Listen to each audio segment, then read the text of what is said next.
Herkese merhabalar, kanalıma hoş geldiniz arkadaşlar.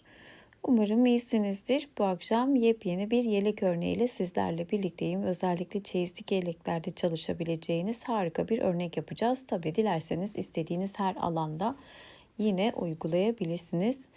İp olarak tüysüz bir yelek yünüm ve 3 numara misina şişim var. Örneğimin bir tane deseni toplam 23 adet ilmekten oluşuyor. 23'ün katlarında ilmek sayımızı attıktan sonra sonuna 6 tane ilmek ekliyoruz örneği tamamlamak için.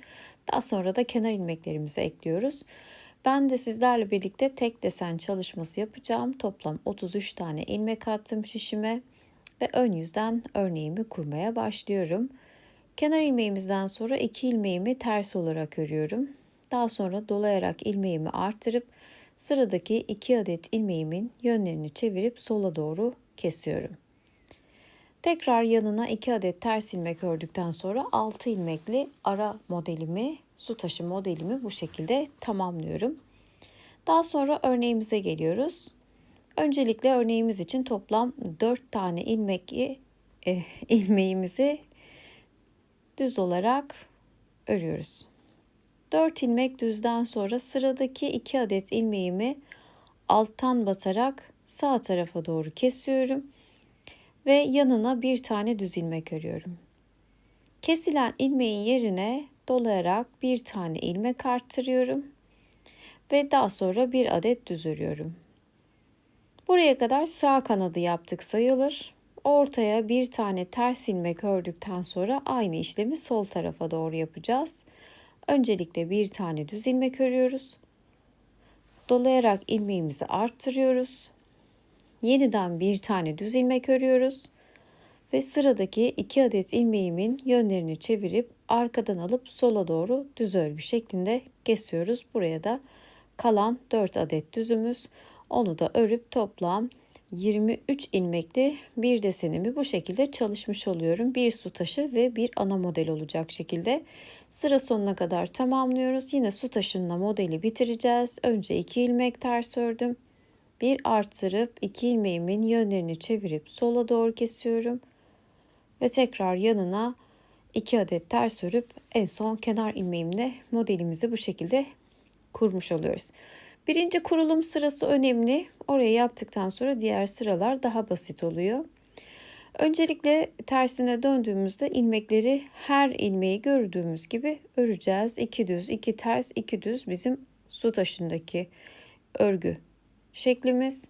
Daha sonra 17 ilmek kalıyor örneğimize. Bunun 8 tanesini ters olarak örüyoruz. İlmekleri her zaman gördüğüm gibi örüyorum. Ortada ön yüzde ördüğümüz bir tane tersimiz vardı. Onu da burada düz olarak örüyoruz. Diğer yine buraya da 8 adet ters kalıyor. 17 ilmek bir tane modelimiz. 6 ilmek de aradaki ara modelimiz. Yine farklı bir ara desen çalışacak olanlar için de bu şekilde belirtmiş olalım. Dilerseniz kurulum sadece ön yüzde olduğu için ön yüz sıralarıyla devam edelim. Üçüncü sırasındayız. Ön yüzdeyiz. Kenar ilmeğimizden sonra 2 ilmeğimizi ters olarak örüyorum. Bu sıra ilmeklerimizi sağ tarafa doğru keseceğiz. O yüzden alttan batıp kestim. Dolayarak ilmeğimi arttırdım. Sol sağ şeklinde gideceğiz. Tekrar 2 ilmeği ters ördükten sonra örneğime geldim. Şimdi bu sırada toplam 3 tane düz öreceğiz. Kalan bir düzle sağ kesim ilmeğim var. İkisini birlikte sağ tarafa doğru keseceğiz. Şimdi burada bir tane düz örmüştük bir alt sırada hatırlıyorsunuz. Şimdi bu sırada bu bir düz ilmeğimizi artık örmeyeceğiz. O sadece ilk sıraya mahsustu arkadaşlar. Buradan sonraki sıralarda sağ kesim ilmeklerimizi ikiye çıkartacağız. Yani şuradaki artırma ilmeğini de alarak 2 ilmeği birlikte yeniden sağ keseceğiz. 2 defa sağ kesim yaptıktan sonra örneğimizin birinci artırmasını yapıyoruz. Bir düz örüyoruz. 2 kesim yaptığımız için de bu kanada yine 2 tane artırma yapıyoruz. O yüzden buraya da bir artırma yapıp araya bir ters örüyorum. Şimdi sol tarafa geleceğiz. Aynı tekniği yapacağız. Önce bir ilmek arttırdım. Bir tane ilmeğimi düz ördüm. Sol kanat için.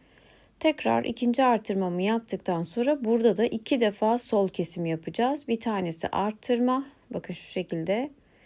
Bir tanesi de normal ilmek. Yönlerini çeviriyorum. Ben ikisinin de alışkanlığı, sola kesiyorum. Daha sonra tekrar ikincisinin de yönlerini çeviriyorum. İkinci sol kesimi de yapıyorum. Ve buraya 3 adet düz ilmeğimiz kalıyor. Bu şekilde örneği tamamlayıp ara modele geçiyorum. 2 ilmek ters. 2 ilmeğimi alttan batıp sağ tarafa doğru kesiyorum. Dolayarak ilmeğimi artırdım ve yanına 2 adet tersimizi de örüp sıramızı tamamlıyoruz.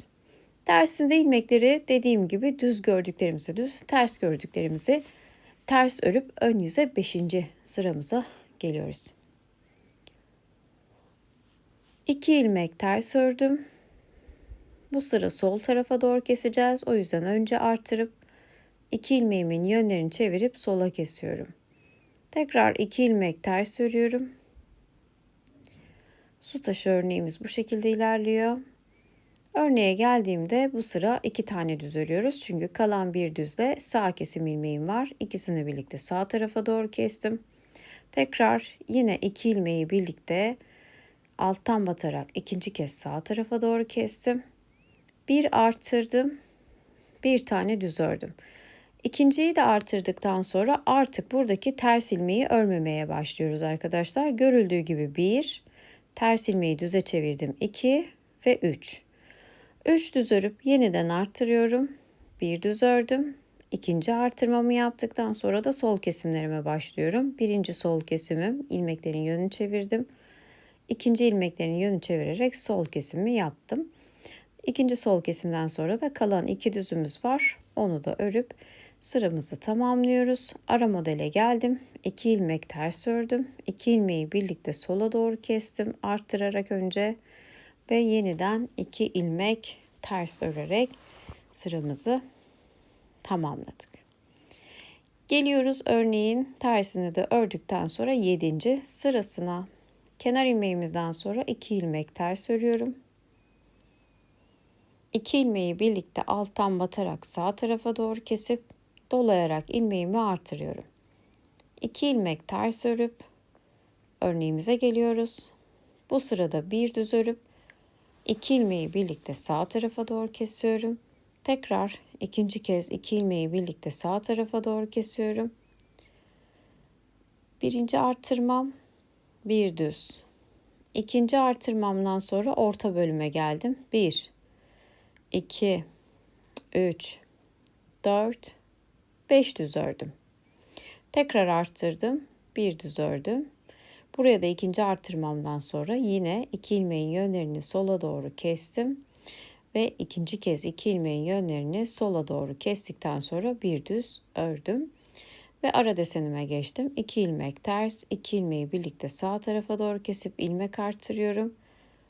2 ilmek ters örüp kenar ilmeğimi örüyorum. Tersini de ördükten sonra ön yüze 9. sıramıza geliyoruz. Kenar ilmeğimizden sonra 2 ilmek ters örüyorum. Şimdi burada sol kesim yapacağım. Önce artırdım. 2 ilmeğimin yönlerini çevirip sola doğru kestim. Tekrar 2 ilmek ters ördükten sonra artık son ilmeğe geldiğimiz için modele keserek başlıyorum. Birinci sağ kesimim. Yanına ikinci sağ kesimimi yapıyorum alttan batarak. Birinci artırmam. Bakın hep aynı yerden toplam birinci artırmada 5. ajur deliğini açıyoruz. Bir düz ördükten sonra ikinci artırmama geldiğimizde onu saydığınızda toplam 4 ajur deliği oluyor. Yani burada bir hata yok. Şu an doğru bir şekilde devam ediyorsunuz.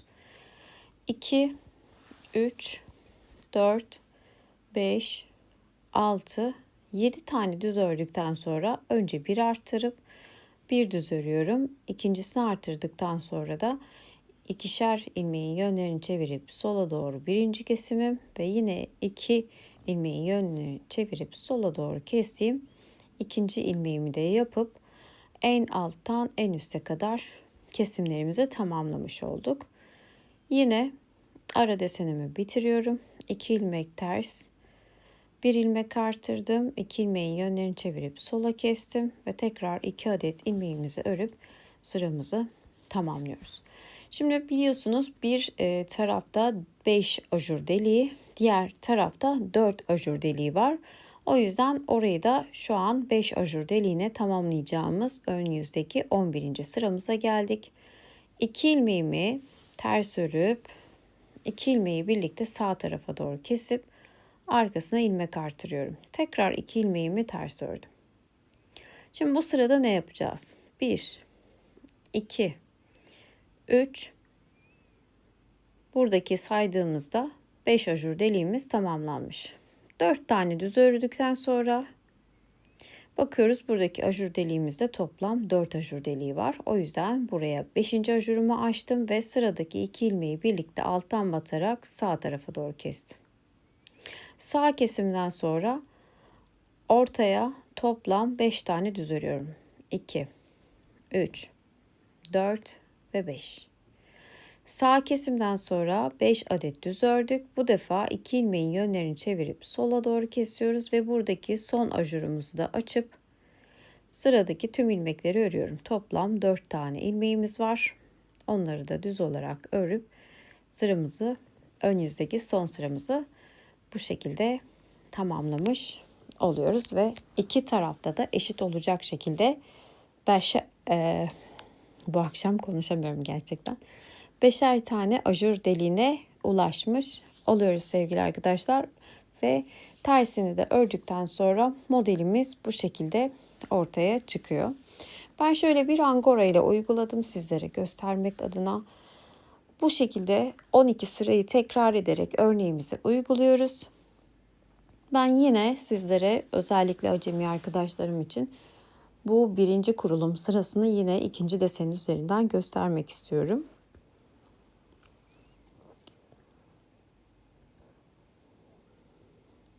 Önce 2 adet tersimi örüyorum.